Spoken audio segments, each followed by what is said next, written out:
Assalamualaikum warahmatullahi wabarakatuh. Kali ini penulis mau bahas soal oli transmisi, terutama oli gardan mobil, oli transmisi manual mobil, juga oli transmisi motor matic atau oli gardannya motor matic ya.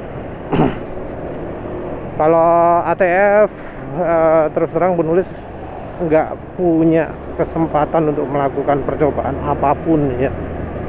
Sebenarnya untuk oli transmisi mobil pun penulis ngetesnya juga di motor. Yang jelas ya sekarang ini oli itu bahannya sudah bisa dibilang sama semua ya. Mau yang oli mesin, oli transmisi, mau manual ataupun maticnya mobil, oli gardan, oli suspensi, kebanyakan bahannya sama. Penulis dulu itu berpikir bahwa yang namanya oli itu adalah cairan yang langsung dari pabriknya langsung kental gitu ya. Jadi penulis berpikir untuk oli gardan pasti pabriknya nyari yang bahannya kental. Kalau ada yang lebih encer itu karena diencerkan. Tapi kalau lihat-lihat informasinya kok kebalikan ya yang terjadi. Bahan oli itu kebanyakan cair yang kemudian dibuat lebih kental.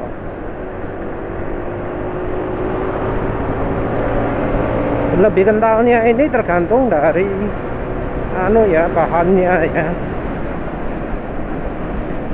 Jadi kalau pabrik oli buat bahan oli itu kekentalannya pakai standar ISO.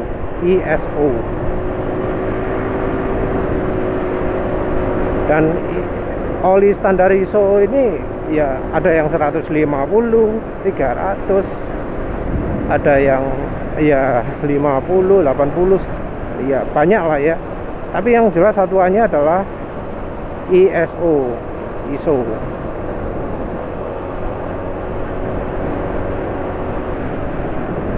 Satuan ISO ini anehnya ya, kayaknya nggak ada nggak ada multigrade-nya ya. Jadi kayaknya ISO itu hanya pada suhu tertentu saja. Penulis kurang jelas untuk standar ISO ini.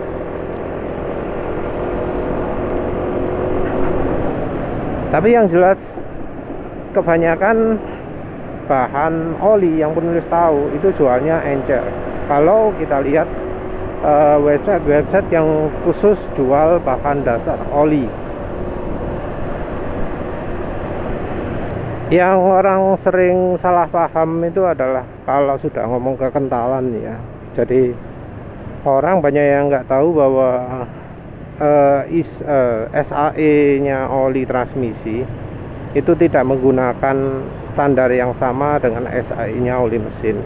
Jadi angka 90 di SAE-nya oli transmisi itu sebenarnya kisarannya sudah mendekati oli SAE 50 ataupun 40 multigrade malah ya. Jadi bisa dibilang 10W40 atau 15W50 itu standarnya adalah standar SAE 90. Yang nggak kecapai di oli mesin itu adalah yang SAE 140 yang kira-kira setara dengan SAE 70-nya oli mesin. Cuma sayangnya penulis sendiri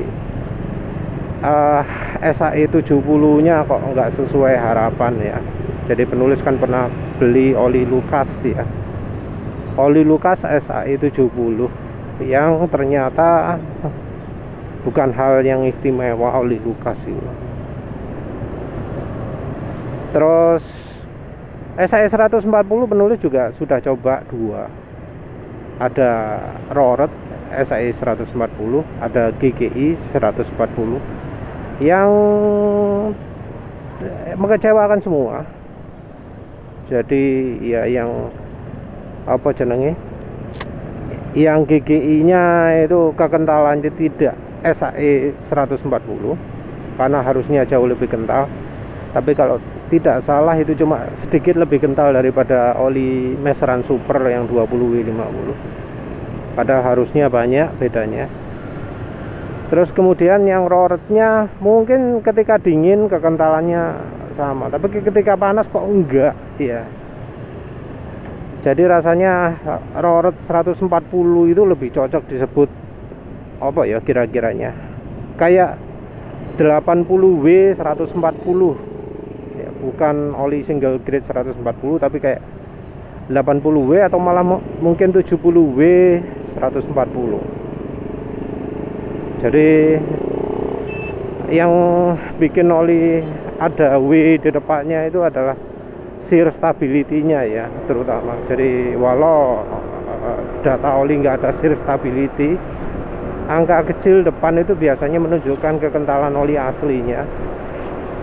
Yang kalau angka depannya makin kecil, ketika dipakai itu biasanya lebih encer. Kita ngomong biasanya ya, nggak ngomong oli yang bahannya PAU gitu ya, tapi kita ngomong yang bahannya grup 2 atau grup 3.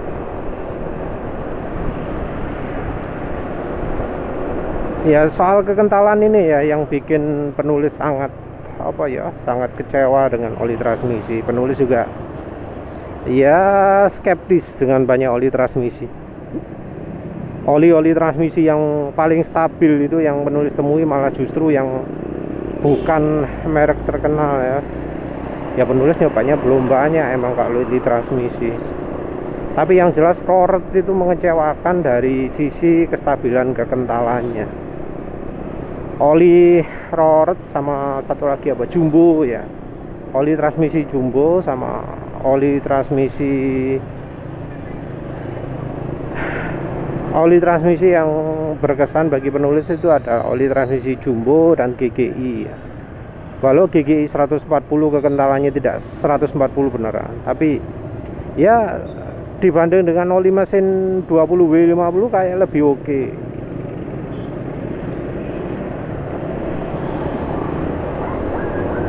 Oli transmisi jumbo juga begitu, juga terasa oke. Nah satu lagi yang sering jadi orang salah paham itu soal aditif. Jadi banyak yang ngomong, oh kalau GL4 lebih aman, GL5 bahaya. Nah ini juga penulis merasa aneh gitu ya. Apa bener GL5 itu aditifnya lebih banyak? Karena dari ya uji oli yang sudah beredar ya, yang dia sebelumnya pernah penulis kutip, maaf lupa video yang mana, tapi penulis lihatnya dari oilclub.ru, sebuah forum yang banyak VOA-nya ya. Itu oli-oli transmisi aditifnya itu ya nggak beda banyak lah dari oli mesin, atau bahkan bisa dibilang lebih sedikit daripada oli mesin. Bahkan termasuk aditif ZDTP nya pun lebih sedikit daripada oli mesin.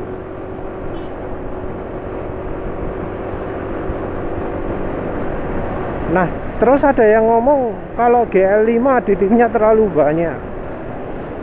Nah sebenarnya yang menentukan aditif banyak itu siapa? Apakah dari pabrikan juga berpikir, wah kalau GL5 aditifnya harus banyak? Nah itu yang ngomong gitu siapa? Karena kan sekarang oli ya harusnya kan GL5 standar terakhir.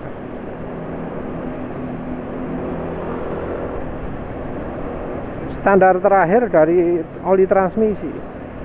Apa alasannya untuk menambah aditif berlebihan sehingga membuat kuningannya korosi?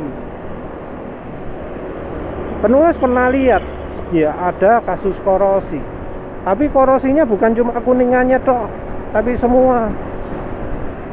Sebuah aus yang lumrah terjadi kalau olinya terlalu encer atau aditifnya kurang.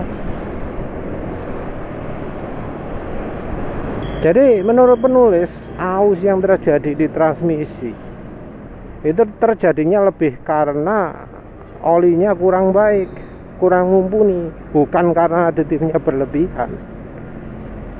Ada gram-graman itu ya juga jelas ciri ya bahwa oli transmisinya kurang bagus. Penulis tadi sudah sebut ya soal kekentalan yang ya berubah drastis ketika dipakai.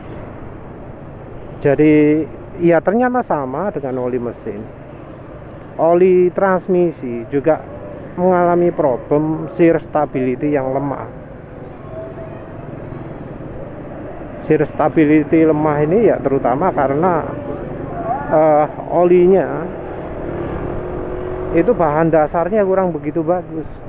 Jadi mungkin sekarang ini ada oli transmisi yang tipenya sintetik, tapi penulis nggak yakin itu isinya setara dengan oli sintetik masa lalu.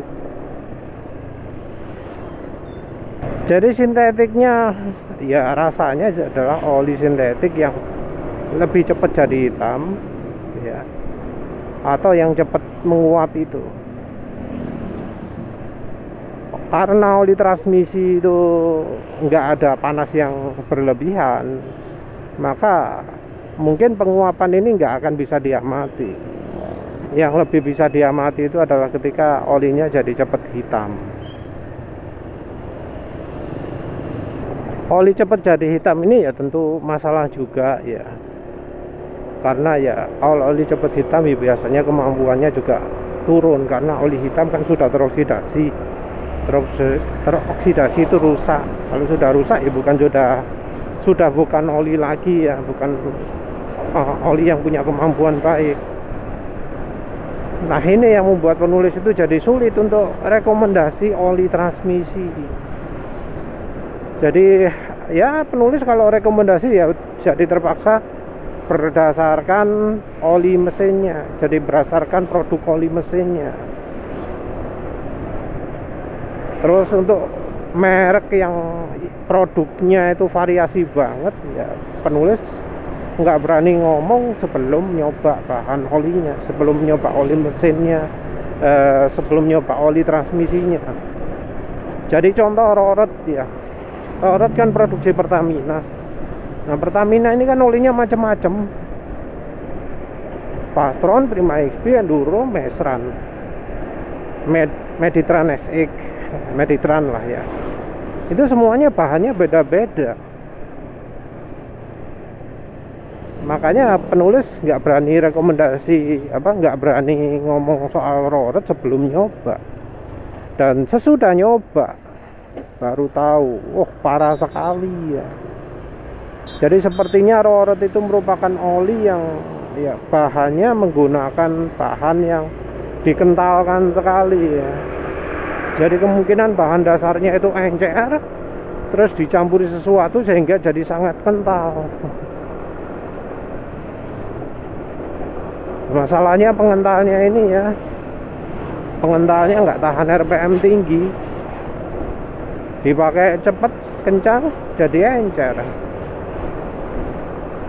Penulis yang berharap olinya bisa sekelas Mesran SI40, ternyata wah jauh sekali dari harapan.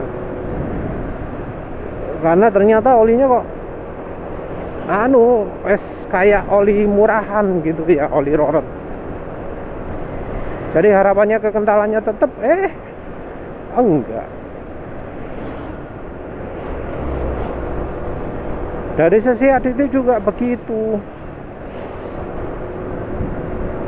Harapannya pakai oli transmisi, oli kardan, oli transmisi manual itu aditifnya banyak, tapi nyatanya gak kerasa belas. Bahkan yang namanya aditif extreme pressure yang harusnya merupakan unggulan dari oli transmisi itu nggak begitu terasa. Penulis mengharapkan RPM tinggi, minim bisa halus, tapi ya dari nyoba banyak oli transmisi kok nggak kerasa ya. Sayangnya ya penulis nggak pernah menemukan oli-oli nggak menemukan uji oli atau virgin oil analysis untuk oli transmisi. Padahal penulis penasaran juga. Mungkin ada yang sudah posting, tapi ya mungkin ada di Facebook atau di mana yang ya nggak tersedia bebas.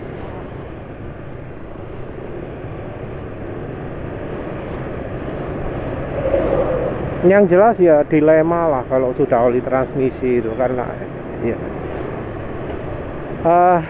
dari sisi kemampuannya dipertanyakan, dari sisi bahan oli dipertanyakan, dari sisi kompatibilitas dipertanyakan, wis macam-macam lah ya, yang jadi nggak ada kejelasan karena ya gak ono standar, nggak ada, maksudnya nggak ada standar itu, nggak pernah ada oli yang pakai logo GL beneran.